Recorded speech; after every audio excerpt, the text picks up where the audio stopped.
Bonjour, c'est Cryptolis, bienvenue dans la quotidienne, notre rendez-vous de 8h du lundi au vendredi pour analyser news crypto, le marché et bien évidemment le Bitcoin. On commence tout de suite les nouvelles de ce vendredi 16 septembre 2022 avec Epic Games, donc qui sont notamment les créateurs de Fortnite, donc qui a été connu et reconnu pour ça entre autres, et ont annoncé justement lister leur premier NFT based game, donc premier jeu basé sur les NFT au niveau de leur store, et ça s'appellerait Blankos Block Party.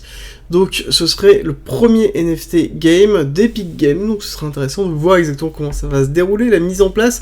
J'ai pas encore analysé ça, certainement je vous ferai une petite vidéo où je l'inclurai dans une prochaine nouvelle pour voir exactement quelle est en tout cas la technologie qui a été utilisée, comment ça fonctionne et comment justement un géant comme Epic Games intègre ce type de technologie dans ses jeux.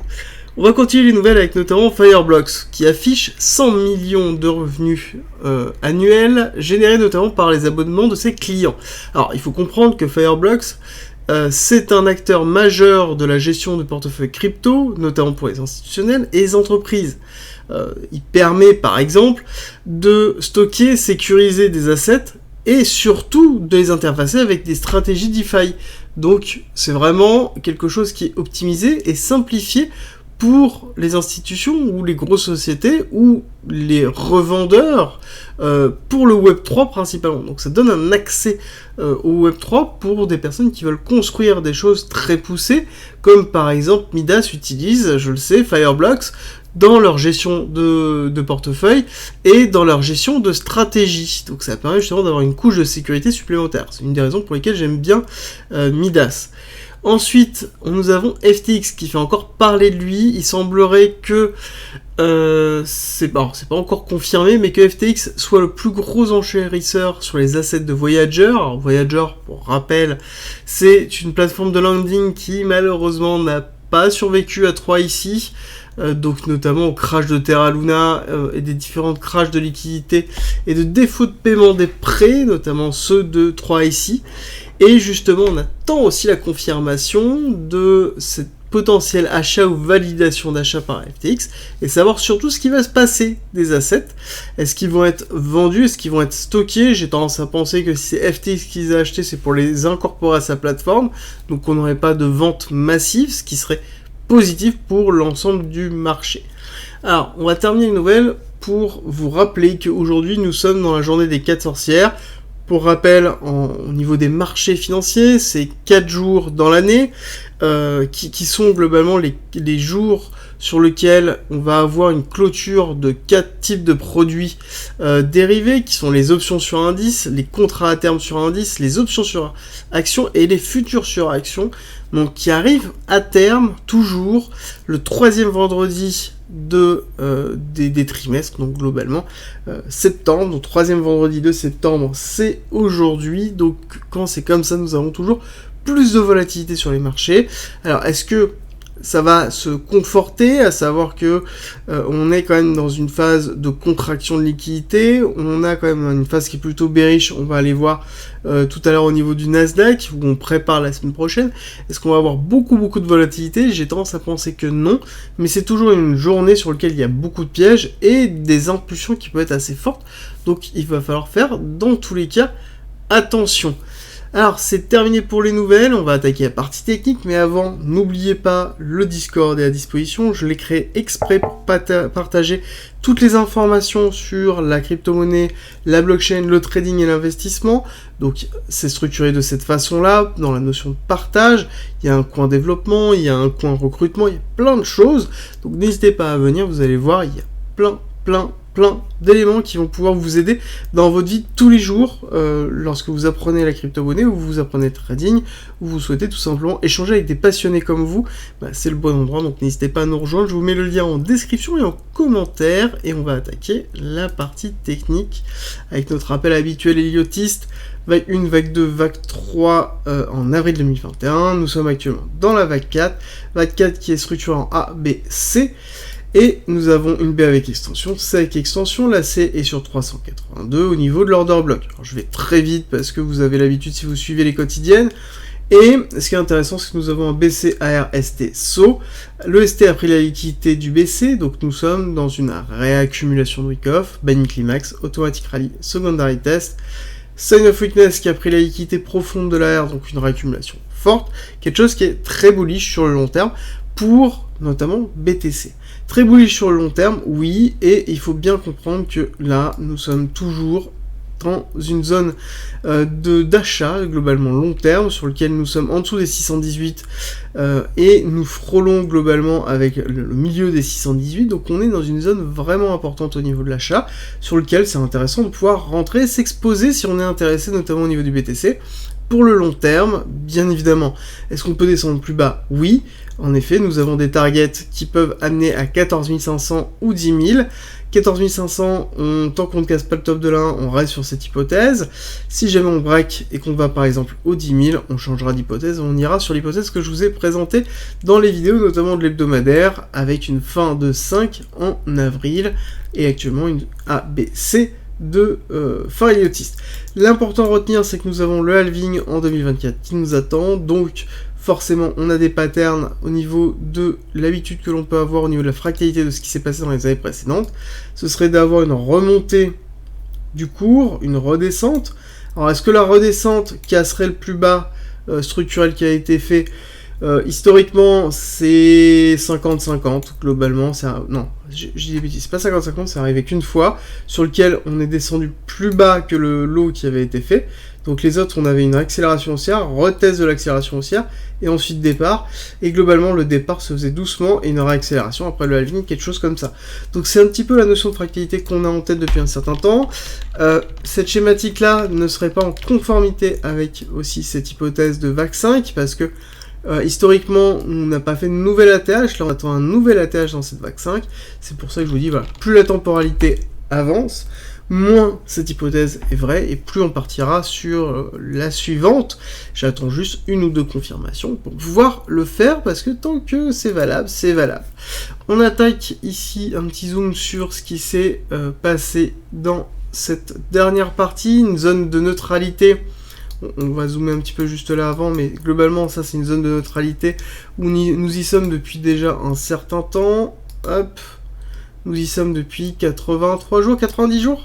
Nous y sommes depuis 90 jours bientôt, donc forcément ça dure, et donc plus ça dure, plus on a la mise en place d'une zone de ranging / neutralité qui a une forme d'accumulation en Psi SC AR ST, donc ici accumulation de week-off, Psi c'est une climax, automatic rally, secondary test, mise en place d'un canal haussier de création de liquidité que nous sommes allés chercher dans la partie supérieure ici, partie inférieure ici, donc nous sommes bien dans quelque chose qui est classique de week-off. Week-off, le but c'est on crée des résistances, on crée de la liquidité, on passe les récupérer, c'est le principe, c'est on crée de la liquidité pour pouvoir déplacer le marché.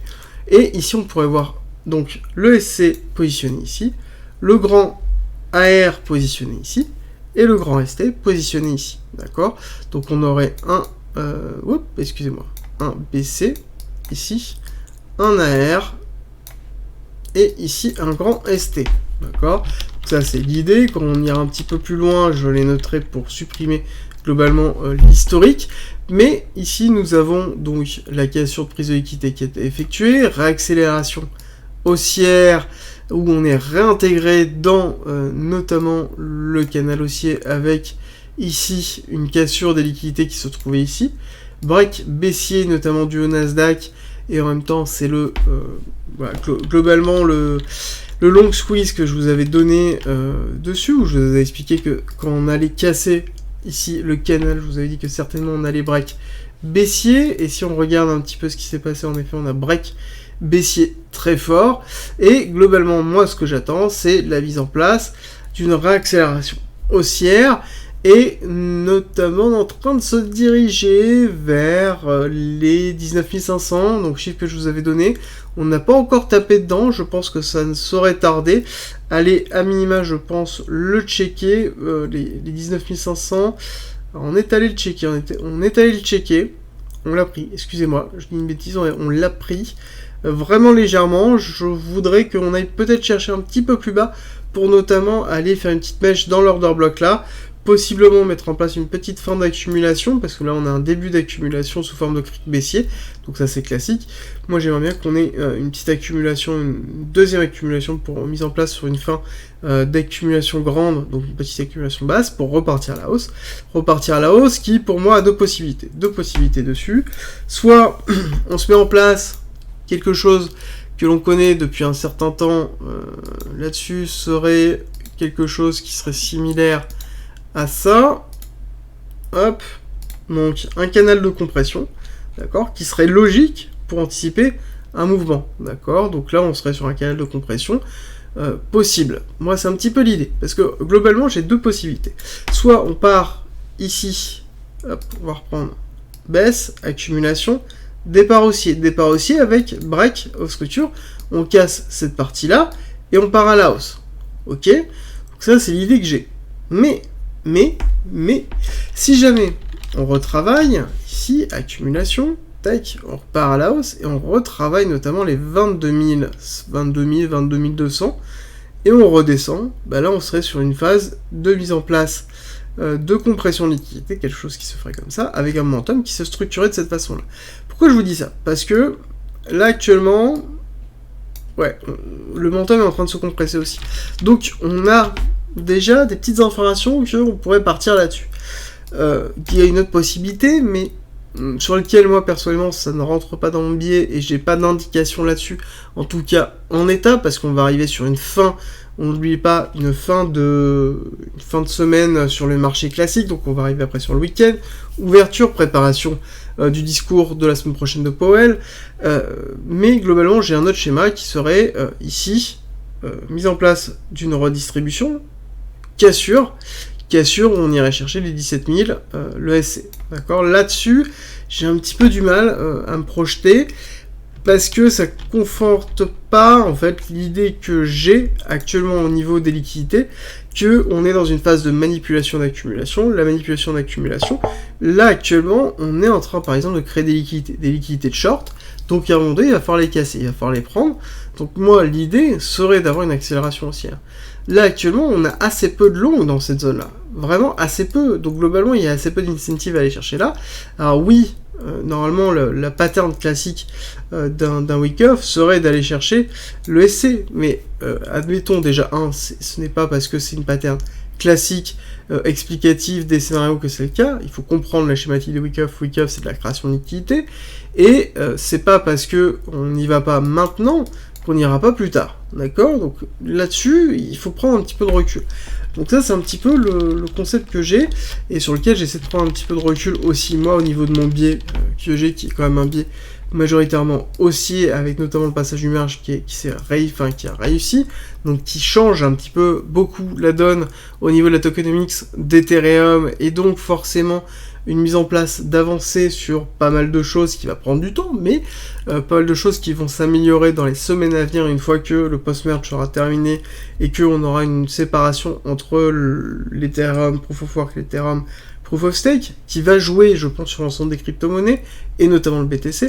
Et deuxièmement, c'est que on sait que le BTC peut créer une résilience très très forte au marché, comme on a pu le voir ici.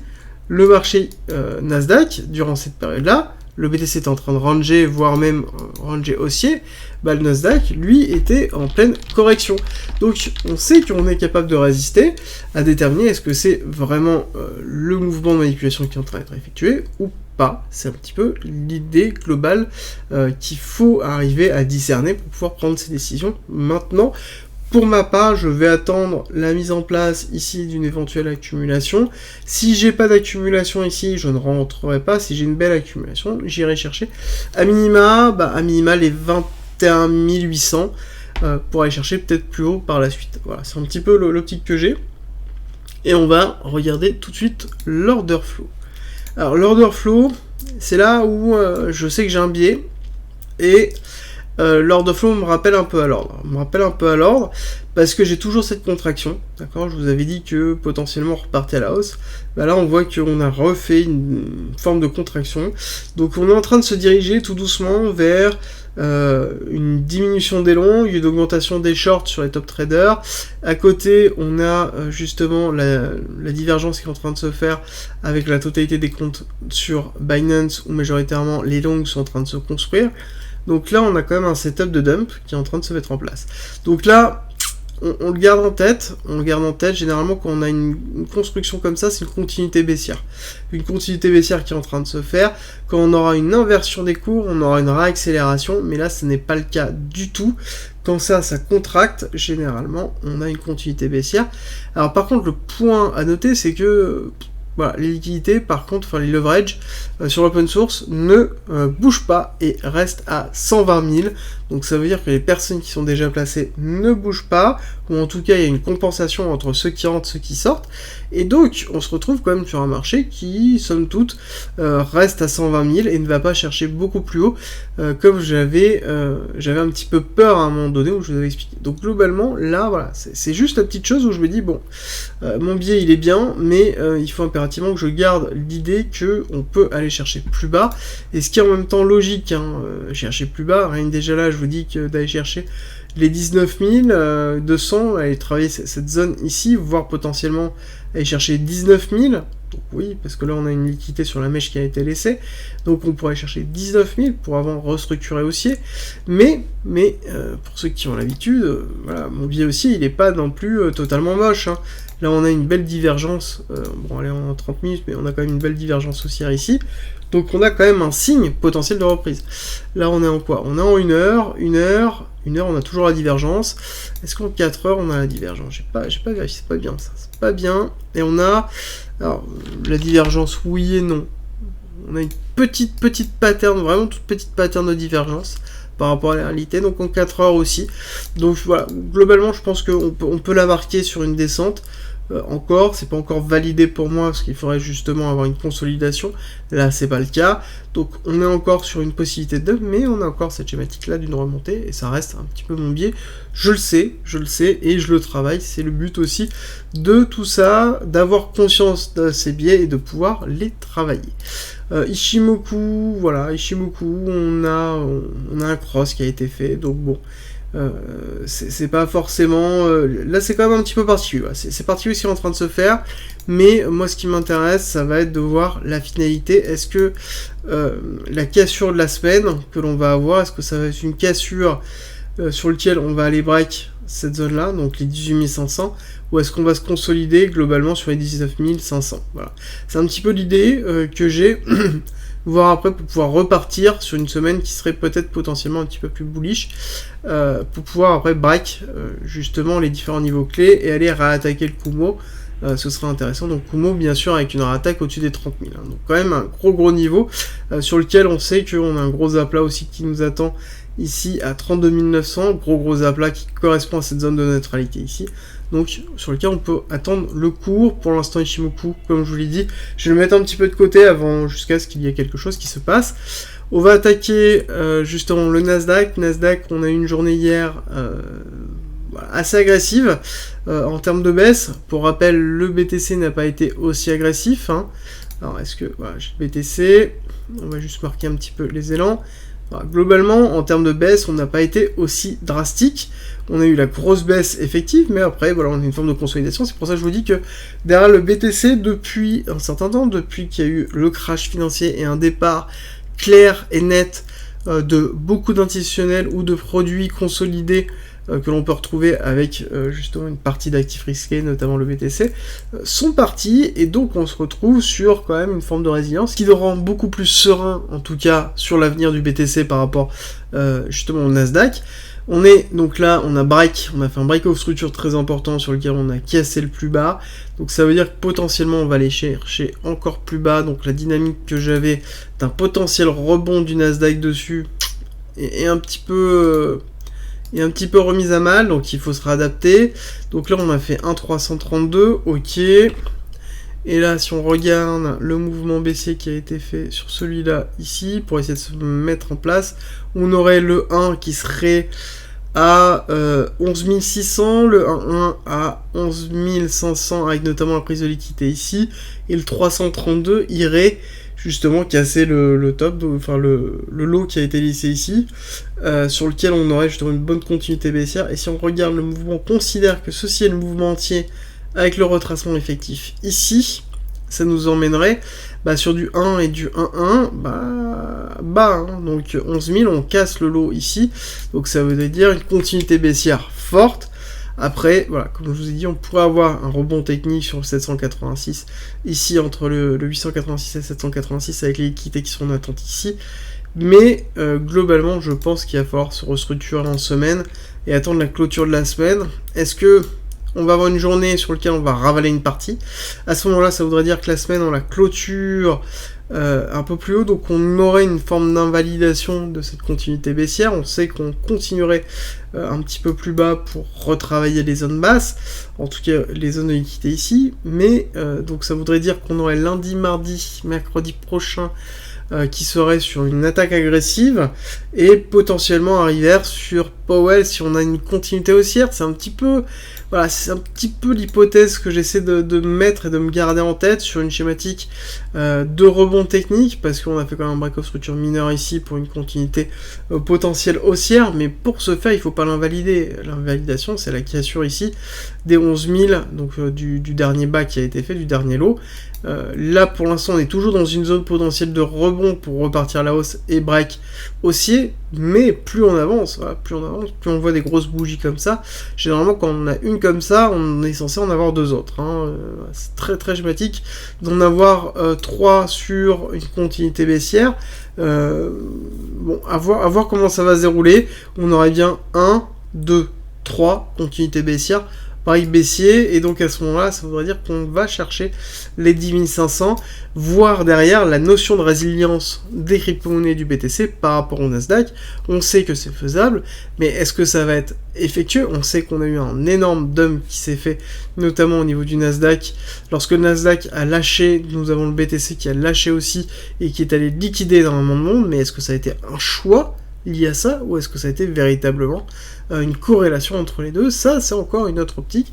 N'hésitez pas à lancer la discussion en commentaire, ou même sur le Discord. On n'oublie pas, Discord à disposition, commentaire en description. Venez, vous allez voir, il y a vraiment beaucoup de choses, et le but, c'est le partage. Et donc, plus on est nombreux à partager, plus la communauté grandit, et plus on grandit ensemble, plus justement on est capable de faire changer les choses.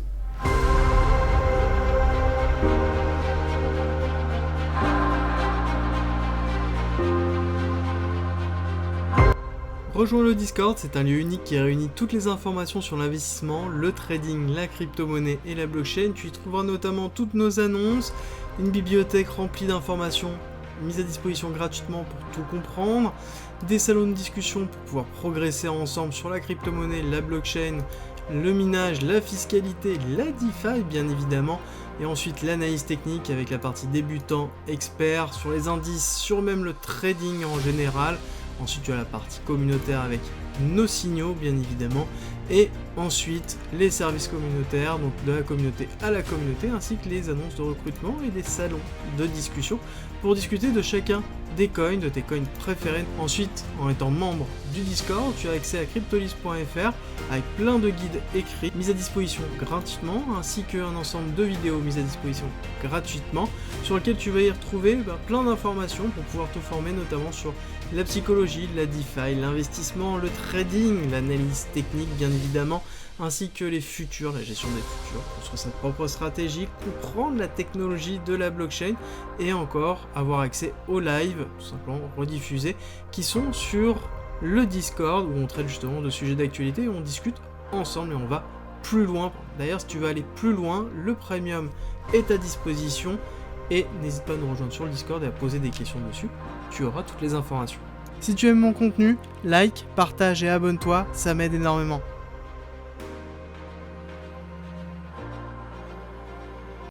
Merci d'être resté avec moi jusqu'au bout.